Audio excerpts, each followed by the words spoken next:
नमस्कार दोस्तों, मेरा नाम हरेंद्र ताऊ। आप लोग पहचानते होंगे आज मैं एक नए रूप में, क्योंकि हरेंद्र ताऊ बोलता बहुत है, लेकिन आज मैं अपने किसानों से वो बात पूछूंगा।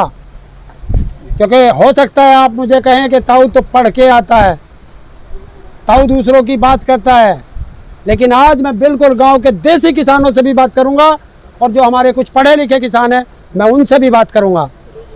बात होगी तो आज किसानी मुद्दे पे होगी, बात होगी तो 5 सितंबर की बात होगी, बात होगी तो एमएसपी पे भी होगी, बात होगी तो तीनों कानून पे भी होगी। सबसे पहले मैं अपने इन ताऊ से बात करता हूँ। ताऊ, आपका नाम क्या है? मेरा नाम नाम तो सुखपाल है, जो मतलब सुक्का का है। सुक्का। आप कहाँ के रहने वाले हैं? मुजफ्फरनगर। मुजफ्फरनगर के। तो ताऊ एक चीज़ बताइए। हाँ। आप खेती करते हैं? हाँ। और एमएसपी आपको मिलती है? ना। गन्ने का आपका पेमेंट हो चुका? नहीं हुआ। उत्तर प्रदेश का मुख्यमंत्री कहता है, देश प्रधानमंत्री ने कहता हो अकबर लूट का किसानों को दे दिया, मान लेंगे हम क्या? ठीक है, नहीं मिला ना। इन्होंने 4 साल हो गए, डाई पे, बिजली पे, हर आसमान छुरा और सारी चीजों पे, और गन्ने का भाव 4 साल से इन्होंने 1 पैसा नहीं बढ़ाया किसानों के लिए। देखिए ये किसान है। तब आपकी उम्र कितनी है? मेरी 70 साल।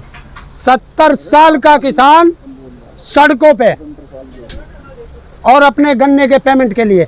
लेकिन ये तो 3 काले कानून जो आए हैं, जिन्हें आप काले बताते हो, ये तो सरकार कहती है कि बहुत अच्छे कानून है, तुम्हारी आय दुगनी हो जाएगी। हमारी दुगनी ये कईयों करेंगे। अब ये जो हमारे बच्चे हैं ना, हमें गाली दिया करेंगे हमारे बेटे के शिक्षा से, और हमें फकीर बना के। ये कानून जो बता रहे ना, सुना होगा ठीक ना होगा, ये हमारी जमीन पर कब्जा करना चाह रहे, पर ये जमीन पर कतले आम होंगे और जमीन पर हम कब्जा नहीं होने देंगे। तो सरकार कह चुकी है हाँ, कि हम कानून वापस नहीं लेंगे। तो हम आप बताइए क्या करोगे? हम कानून वापसी जो है, हमारे जो चौधरी साहब है उन्होंने ये कह रखा कानून वापसी है और तो घर वापसी है, और कानून वापसी है नहीं तो घर वापसी नहीं है। देखिए ये है किसानों का जज्बा।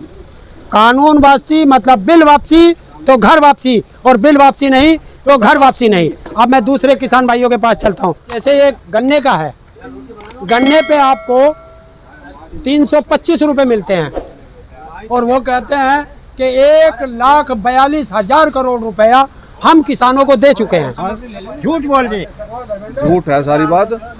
किसानों का अभी तक जनवरी तक का पेमेंट नहीं आया, और ना कोई आज तक पैसा बढ़ाया। पिछली सरकारों ने 40 रुपये और 50 रुपये इकट्ठे ही बढ़ाए, इन्होंने कोई 2 पैसे नहीं बढ़ाए। देखिए मैं अभी बता दूं कि गन्ने पर 4 साल से 1 रुपया नहीं बढ़ा।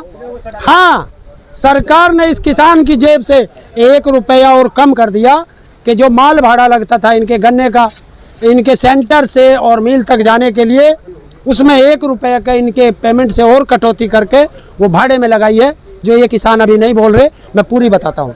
एक किसान और है, वो तो लगता है कि हमारे भाई पूरे किसान यूनियन से ही लगता है, क्योंकि टोपी वगैरह सब लगा के बैठे हैं। आप अपना नाम और पता बताएं।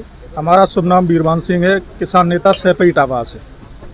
देखिए ये है पक्के मुलायम सिंह जी के क्षेत्र के, और आज हैं भी सैफई से।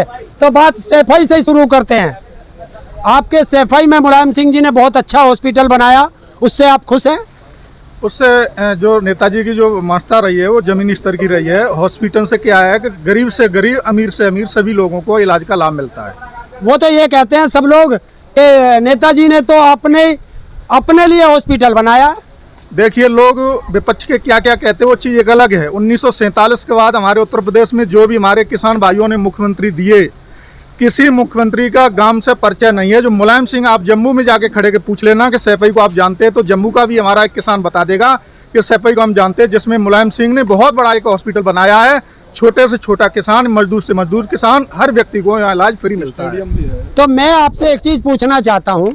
मुख्यमंत्री पहला आपका 3-4 बार मुलायम सिंह जी रह चुके, 1 बार अखिलेश जी रह चुके, तो आपका गांव तो खुशहाल है, फिर आप यहाँ सड़कों पे क्यों पड़े? देखिए यहाँ जो किसान हम लोग बैठे हैं, हमारे साथ लगभग 200 किसान आए हुए हैं।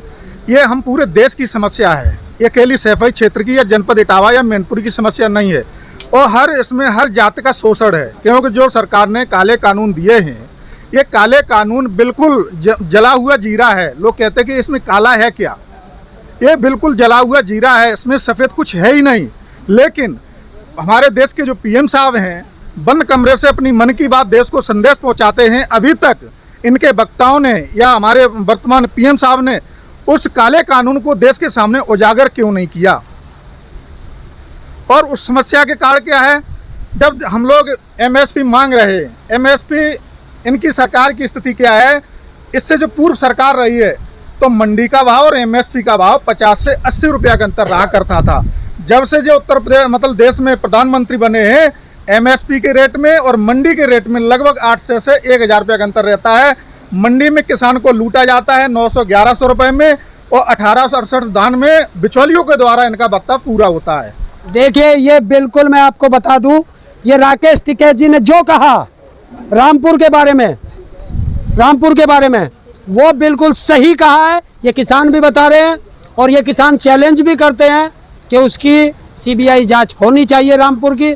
और मैं बैठा हूँ शामली के लंगर में और यहाँ और किसान भी हैं, मैं उन किसानों से भी बात करूँगा। मध्य प्रदेश से मैं इनका परिचय पूछूंगा, आप अपना नाम और पता बताएं। जी, मेरा नाम रामावतार उपाध्याय है और मैं मध्य प्रदेश से पन्ना डिस्ट्रिक्ट के अंतर्गत गुनौर तहसील ग्राम पाली से आया।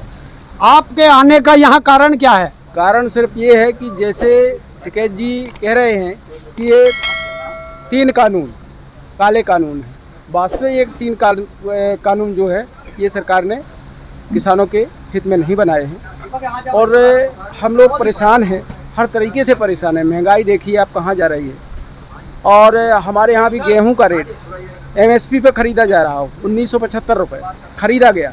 तो ये बताइए आप कि 12 माह 1 वर्ष का होता है, उस 12 माह में 1 माह अगर खरीदी गवर्नमेंट करती है तो 11 माह किसान क्या करे, आप ये बताएं। पहले आप मार्केट में जाते हैं, मंडी पे जाते हैं तो उन्होंने तो ठीक है 20 रुपये खरीद लिया, अब बाकी तो 14 रुपया बिक रहा है हमारे यहाँ गेहूं का रेट है। मध्य प्रदेश का एमपी का गेहूं तो सबसे महंगा बिकता है।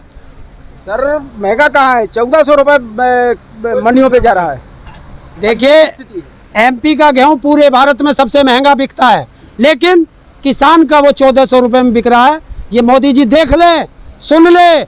अरे शिवराज मामा, हाँ, देख लो, ये मध्य प्रदेश के लोग हैं कुछ तो शर्म करो। अरे मामा हो, इनके भांजे देख लो, अपने भांजों की तरफ भी, वरना याद रखना कंस मामा का क्या हाल किया था, ये वो हाल कर देंगे। आप लोग कहाँ से आए? हरियाणा। हरियाणा में कहाँ से? गुड़गांव। अच्छा, आपके यहाँ आने का कारण? मैं भी किसान हूँ, मैं भी वो हूँ, देख लो हैंडीकैप हूँ। देखो भाई, अब इनकी बात रोक के कहता हूँ। अरे भारत के विकलांगों, कान खोल के सुन लो, 11 करोड़ हो तो दिखने चाहिए। आपके सामने मैं तो हैंडीकैप हूँ और दूसरा मेरे बराबर में बैठा है और हल भी चलाया है, और हल चलाता है और किसान भी है और लड़ रहा है। और जिस दिन विकलांगों आप लोग एक दिन के लिए सड़कों पे आ जाओ, एक दिन, उस दिन ना देश में मोदी रहेगा ना उत्तर प्रदेश में योगी रहेगा। ये मेरा चैलेंज है। बताइए, बूझो क्या बूझोगे? मैं आपसे पूछना चाहता हूँ कि हरियाणा में हाँ। आप इतनी उड़दंग क्यों मचा रहे हैं? उड़दंग? हाँ, कि आप मुख्यमंत्री को जमीन पे नहीं उतरने देते, क्यों? उप मुख्यमंत्री को जमीन पे नहीं उतरने देते। वोट हम दे, जी चोट हम खाएं, जी, माल ये खा जाए। ये आपको पहले से पता नहीं था? क्या करे, बाद में पता लगता है। अच्छा दिखता कुछ है, बिकता कुछ है। जी, दिखता कुछ है, बिकता कुछ है। जब बिका, जब पता लगा, दिखा तो हमने सही से दिखे, ये तो बहुत अच्छे गेहूं थे। पता लगा वहाँ पे जाके पता लगा ये तो 1300 रुपये मांग रहा है और हम कह रहे भाई हमारे 1900 रुपये चाहिए। मैं बोला भाई मैं 1300 नहीं दूंगा। बोले ले जा अपने को। तो ये चीज़ जो आप अब गिना रहे हो, ये आप अपने जनप्रतिनिधि से अलग से बैठ के क्यों नहीं बात करते? देखो जी, जनप्रतिनिधि से वो बातें ही कहाँ करते हैं। तो वे तो कहते हैं कि आया राम गया राम, हमने मिल गया, अब नहीं देंगे हम आगे, हम नहीं देंगे। अब तो अब आगे का क्या प्लान है? आगे का हम मोदी सरकार को वोट ही नहीं देंगे। नहीं, अभी तो अगर जो आपके 40 जत्थेदार हैं, जो संयुक्त किसान मोर्चा में 40 आप लोगों ने एक नेता चुन रखे हैं, अभी ये सरकार उनको तोड़ना चाह रही है। अगर वो नेता टूट गए तो तुम कहाँ रहोगे? हम टूटने नहीं देंगे उनको भी। कैसे रोकोगे? हैं? देखो वो वाली बात है, पंचायत होती है गांव में, 5 भाई होते हैं, ठीक है जी, पंचायत होती है तो 5 भाई होते हैं, वे निर्णय करते हैं। तो हमारे तो 40 हैं, कोई एक टूटेगा 2 टूटेगा फिर भी 38 बचेंगे। देखिए साथियों, मैं बताना चाहता हूँ, एक कहावत है गांव में और उत्तर प्रदेश की बहुत अच्छी कहावत है कि एक गिजाई की अगर एक टांग टूट जाए तो गिजाई चलती रहती है। और यहाँ तो 40 पहिए हैं और वे 40 पहिए भी स्टेनलेस स्टील के बने हुए हैं। सरकार कितना ही भ्रम फैला ले, चाहे राकेश टिकैत जी के बारे में कोई भ्रम फैलाए, चाहे चढ़ूनी जी के बारे में फैलाए, चाहे राज्यपाल जी के बारे में फैलाए, चाहे उग्रा जी के बारे में फैलाए, लेकिन ये किसान दावा करके बैठा है कि एक भी किसान नेता ना तो बिक सकता है और ना सरकार की औकात है जो उन्हें तोड़ दे या खरीद सके। इसीलिए दोस्तों फिर मैं कहना चाहता हूँ कि लगे रहें, और अगर ये आंदोलन टूट गया तो तुम्हारी आने वाली और नस्ल और फसल बर्बाद हो जाएंगी। और मैं एक अपील करना चाहता हूँ कि 5 सितंबर को मुजफ्फरनगर में किसानों की सबसे बड़ी महापंचायत है। और दोस्तों मुझे पता चला है कि ये बीजेपी भी उसकी काट ढूंढ रही है। तो गांव में एक ट्रैक्टर नहीं रहना चाहिए, एक व्यक्ति नहीं रहना चाहिए, और ट्रैक्टर के पीछे ट्रॉली जरूर होनी चाहिए, और गांव के हर व्यक्ति को लेके, और माताएं बहनें भी बराबर की हिस्सेदार हों। मुजफ्फरनगर में उस दिन सिर्फ किसान ही किसान दिखना चाहिए ताकि सरकार को झुका सके और काले कानून वापस करा सके, एमएसपी पे गारंटी का कानून ले सके। बहुत बहुत धन्यवाद, फिर मिलेंगे किसी वीडियो में।